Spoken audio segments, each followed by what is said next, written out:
So, you are some kind of strange coward soldier, yet not a coward either? Jarix questioned. His voice is not so bass as the adult dragons. From what little Tom had figured out about dragons from his limited sample size, Jarix was a strapping young dragon. He was even sleeker than his father, and looked like he could probably make a more than fair top speed. He did carry a bit of armour. It was very limited though, consisting of a massive helmet and some protection around the long neck, shoulders and wing shoulders. Unlike Baron, there was hardly a scratch to be found on him. Sleek blue scales running, shining all over him, and he was currently sitting like a dog, head rolled over to a full 70 degrees, looking at him, with a face like he was inspecting a mouse that had been squashed in a fascinating way. Doing something smart that seems cowardly does not make you a coward. Some may think hiding behind a shield is cowardly. Is it? This wasn't exactly what Tom had envisioned when he had this discussion in his head to prepare. Jarix might be young, but he was still fairly sizable, and Tom felt a lot smaller than he was comfortable with right now. I guess not, but if you run to a bush, then you run from the enemy. How are you supposed to fight them then? You just sit there looking stupid and they can just go around. If you can kill the enemy from that distance, it doesn't matter. Like with a bow, Redexi added in. The young lad served as Jarix's tender. He seemed full of life, if a little young for an assignment like this. Tom wouldn't put him a day over 18. Judging by the shine of Jarix's scales, he was doing a fine job though. Tom, a dragon does not concern themselves with measly arrows when in a fight, Zaka replied. That's what the escorts are for, and if we run, those escorts are going to kick the bucket. Zaka was much more to the point than Jarix's navigator. She held the rank of second lieutenant, being a freshly commissioned officer, who was to serve with Jarix for hopefully many years to come. Death by 1,000 cuts is still death, but point taken. Besides, you can't hide in the sky like you can down here. That's not what I'm... Yes, enough about hiding. Is it true what Father said, that you charged and killed a dozen Darklings alone in the dark? Jarix questions excitedly. Tom was still struggling with figuring out how his exploits were that impressive to a dragon. Zarko didn't give a shit, but Redaxi listened more as if Tom was an old man telling war stories. I only killed 10, Tom protested, trying to not get a several-ton murder list to have the zoomies. Whoa! Came the response from Jarix, much to Tom's dismay.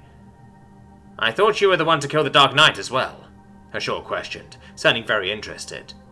The Colonel had been observing, mostly, only providing limited input after making her initial observations on how strange she believed he looked. You let Esmeralda finish the bastard off, Jackalope added. Ah, a noble deed for a grieving mother. My condolences.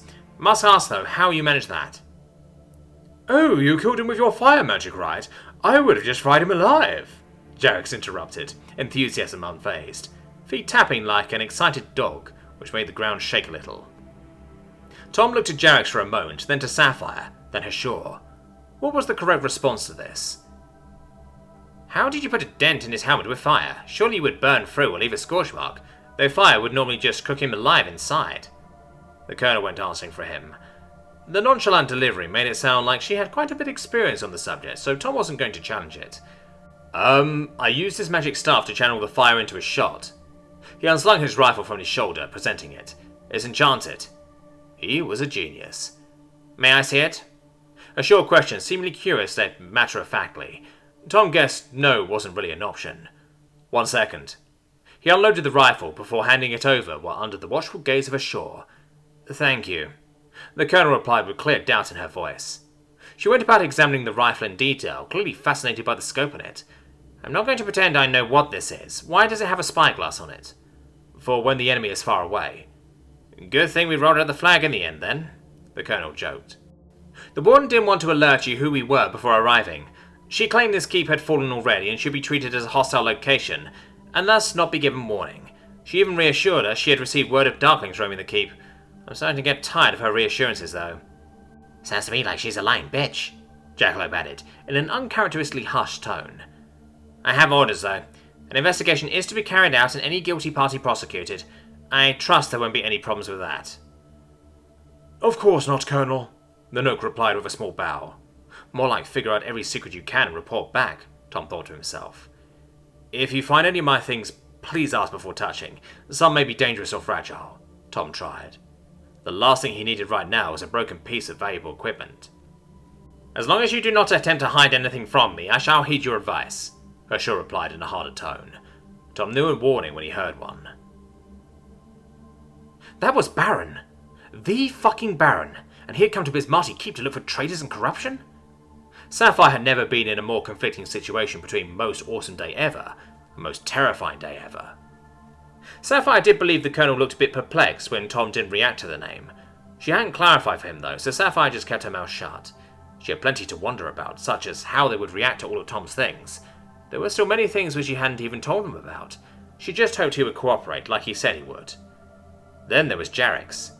She had dealt with a young dragon once before back in the capital. That one had been headstrong, arrogant, a know-it-all and a general pain in the ass, not to mention a cheat when it came to her travel fare. Jarix at least seemed more excited than anything else, though the line of questioning soon revealed why. He had brought the story of Tom's heroic action, bow, string, arrow, and quiver, so now he was eager to have this mighty warrior follow him into glorious battle. It was clear Tom was struggling with trying to keep the young dragon happy, while trying to water down his expectations. Jarix, though, appears stuck in his ways, continuously dragging the subject onto matters of battle, trying to discuss tactics and strategy, not to mention get every story out of Tom that he could. It didn't help that Herschel was decidedly on Jarix's side in the discussion. She was clearly interested in Tom's combat prowess, and listening intently to every word. Then a rumbling voice came from behind as Archon joined the discussion. "Now, kid, remember you are here to protect this keep, not to go chasing after the first thing you see." "Yes, Dad, you told me a dozen times already. I am not just going to sit here hiding now, am I?" That was new to Sapphire. Seeing a dragon use such excessive head movements, sultry tones, speaking back to a parent, oh gosh no. He was like a moody teenager. Tom also seemed to pick up on this as his shoulders sagged a bit, looking a tad defeated. What chance did Tom have if Archon couldn't even demand his respect? "And thanks to you, I now have a powerful warrior to help me prove once and for all what every test, and even the Baron himself has said. I shall become one of the most feared blues in our history. Our enemies shall tremble and fall before me." Sapphire just swallowed once. Well, at least they wouldn't need to convince him to help them defend the keep. Archon clearly seemed distraught by the show of bravado, looking down to Tom. "You think you can help him?" "Yes, I need someone to keep my back clear. I don't have the escorts I need for that," Jarix added excitedly. Sapphire concluded the two dragons didn't have the same kind of help in mind. Tom got a few centimeters lower at having two looming heads over him staring him down, and Sapphire was once again very happy not to be in his shoes. "I can try," he responded in a very meek tone. The Colonel gave a bit of a snicker. "Awesome! With a fire mage to watch my back, I don't even have to worry about some slime bastard getting behind me when I go for the kill," Jarix went in an enthusiastic tone. Tom looked horrified at that, turning to look around at the others with an almost panicked expression. Archon was clearly not much happier either. "I really hope you're right, son. I like you a lot better than your memory," Archon added in a sad tone. "Don't worry, Arch, he's going to be fine. This keep has stood for centuries without real interference from us. Why should there suddenly emerge something that could kill a dragon out here?" Herschel added, sounding distinctly not worried. "There was exactly that, not much more than a month ago, Colonel. I just hope these fine people can save my son like they saved me if it comes to it. Unless, of course, in your endless brilliance decide they should all be put to death for defending their keep against a traitor." He turned to back off from the conversation, taking to the wing with a running leap, making for the greeting hall, leaving a rather lost-looking Volson behind, along with a rather awkward silence. Jarix didn't let the silence hang for too long, though. "Why doesn't he believe I can do anything, Volson? I have passed every test. I've done everything I'm supposed to. I have trained with the best, and yet he doesn't think me capable of even surviving a stay at a frontier keep in the middle of nowhere." His tone had shifted dramatically, sounding genuinely hurt. Sapphire could see why, but what the hell was Volson supposed to do about it? No, it isn't that. He's just afraid you won't think something is dangerous enough to worry about, that's all," Volson tried. Clearly doing his best to calm down the agitated dragon. A noble effort in Sapphire's mind. Not very effective, though. "And what about you, huh?" Jarix looked at Tom. "You don't think I can do it either, can you? That I need to hide like a coward to survive, or you go charging off like a hero? You're the size of my foreleg, if that, and you think I need protecting? While you don't? Colonel, what do you make of my father's little hero?" Herschel looked over Tom once again in an inquisitive gaze before walking up to and circling him. Armor is tested, so that's something. But why you feel the need to cover yourself in every trinket you could find is beyond me. Are you a man or a woman? She was sounding rather sarcastic to Sapphire, which was not how she remembered most of the Royal Guard she had encountered before. Man, Tom went in an annoyed tone. She knew that damn well. Show me your sword. Tom looked at the Colonel with an angry scowl before drawing the blade. When did you last do that? Gods, that'll likely be a month, actually.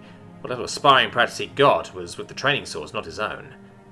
The last time I saw a Darkling, he answered truthfully, feeling proud of that save. Did you kill with it? Yes. Ran it through the one that killed Anastasi. Very good. What does that bar mean? She poked him on the chest at where he had hastily stuck his old rank on. Lieutenant in the Danish Navy. Well, I do remember hearing you were an officer, so Lieutenant then, do you think you can handle him? Because I'm not quite sure.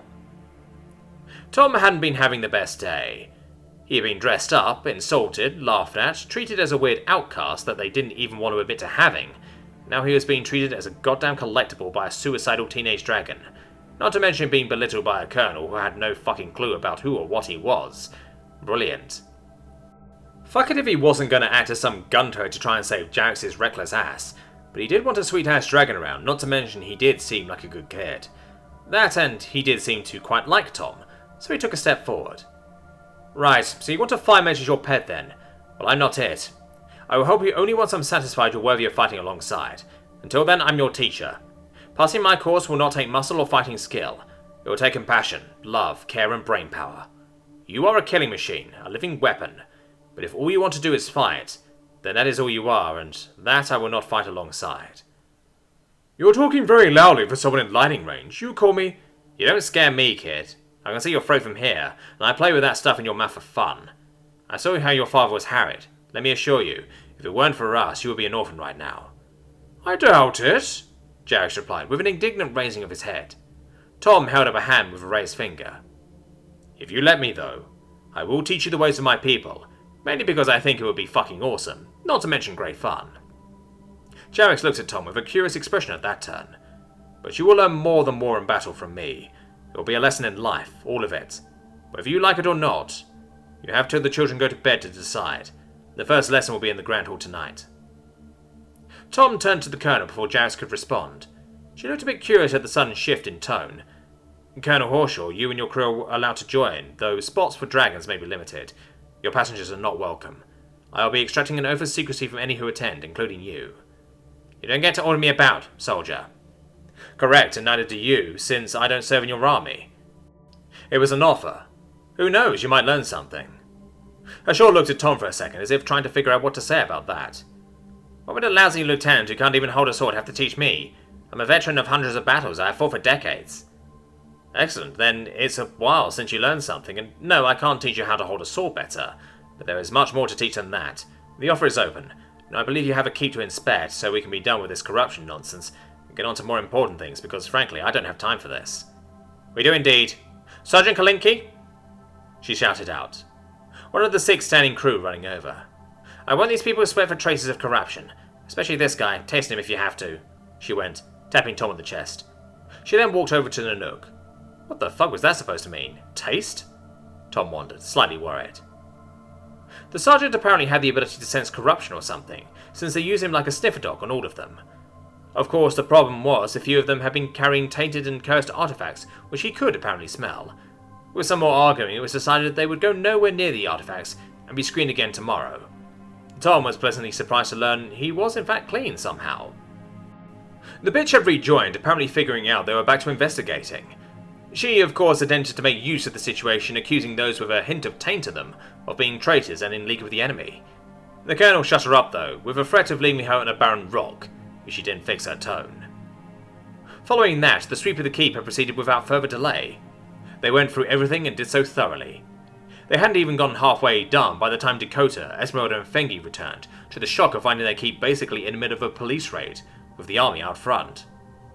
Tom had ended up just following the Colonel wherever she went, being asked to answer a shit ton of questions both while eating and while searching, many of which he didn't really want to answer.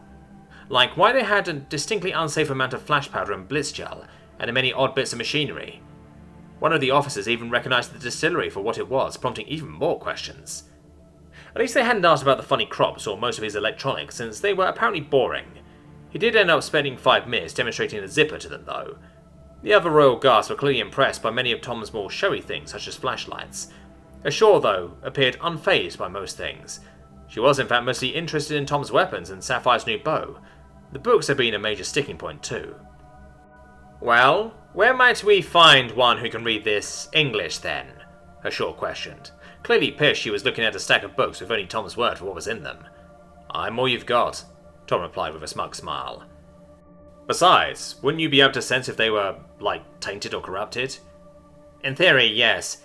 If I can't have the books, then I will take the plans for that bow." "You want to steal my things?" "No, I want to protect my people against potential danger.